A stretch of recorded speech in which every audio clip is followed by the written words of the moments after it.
This is our third session of Look at the Book on the topic, what is the good news of Christianity?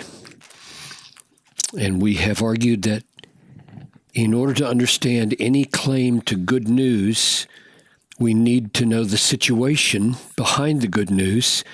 Otherwise, the statement of good news won't be good news, and therefore we are developing 6 biblical truths which form the matrix of the good news and make it understandable.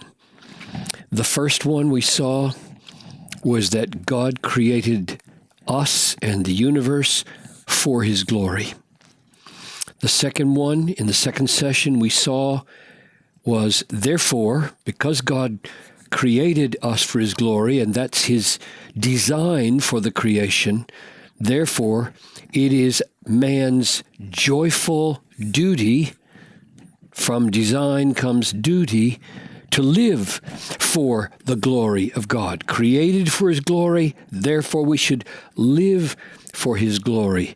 And we showed that the meaning of created for His glory is that His glory was to be known as the greatest treasure, and to be enjoyed as the greatest pleasure, and to be shown openly in public in the world as the greatest treasure by being enjoyed as the greatest pleasure, along with attitudes and actions that flow from this supreme pleasure in Him. There's a way of living that makes His value and His sweetness known when we act as though He is our supreme treasure rather than this world being our supreme treasure. And the meaning of the second biblical truth, it is man's joyful duty to live for the glory of God, was that we are thankful, we fulfill this duty, and we bring glory to God, show His glory by being thankful, by trusting Him, by doing good works of love towards people in reliance upon Him and for His name's sake, and by loving God, that is, enjoying and treasuring God above all things, and thus showing Him as our supreme treasure. That's what it means to fulfill our duty to glorify God. So we were made for His glory, and our reason for being and our duty in life is to live to show that God is glorious, and we do that by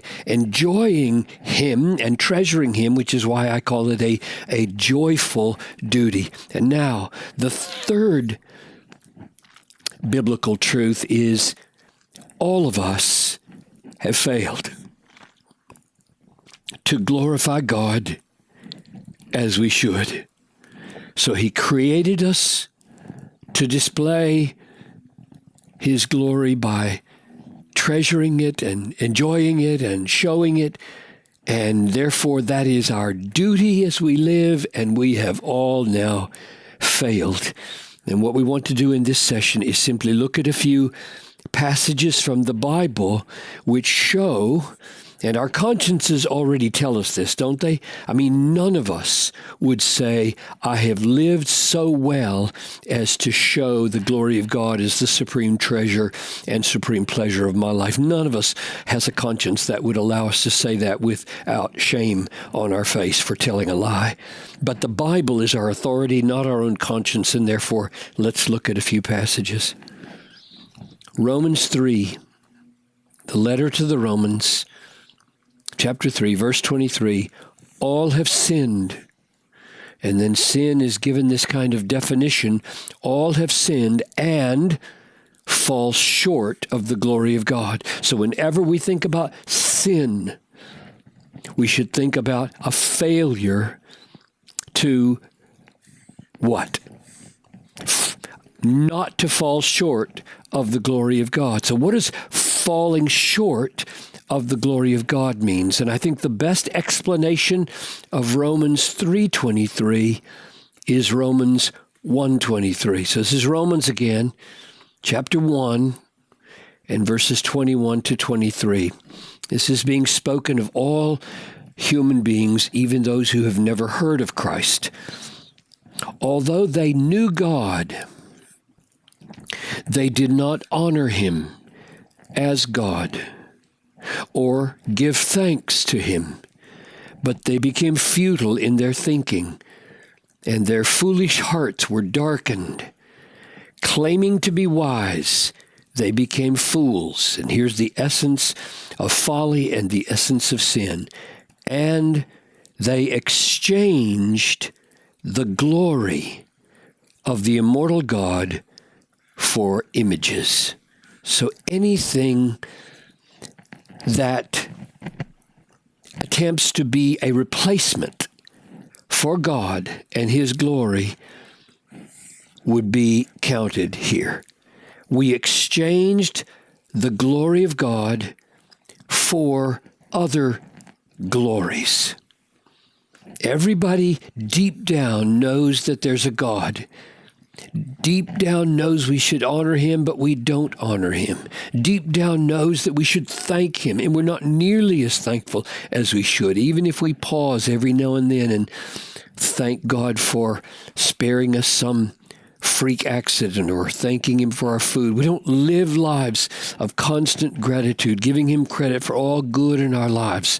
Instead, we're darkened, we claim to be wise, we're foolish because typically we treat the glory of God as marginal in our lives. It scarcely has any role to play in our lives, and instead all kinds of replacements for God, especially the one in the mirror that we love to see enhanced and exalted so much.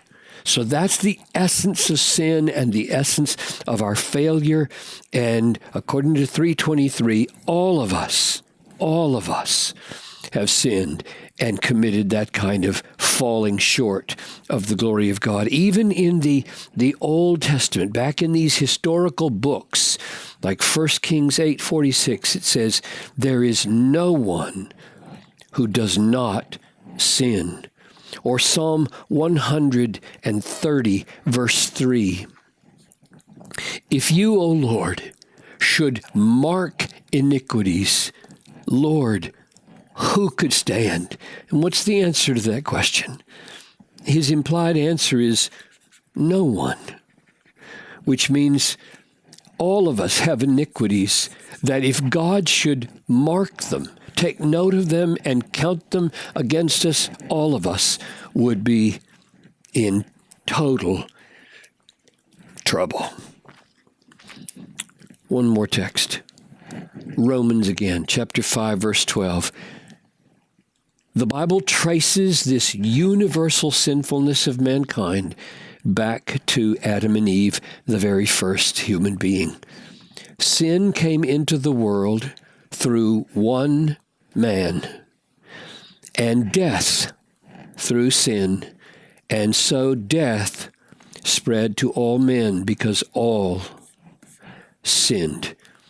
So because of one man's sin, we are all sinners. And we don't need to go into the details of how that connection works. We can simply recognize it as true. Everybody in the world, there are no exceptions, has fallen short of the glory of God. So now we sum up.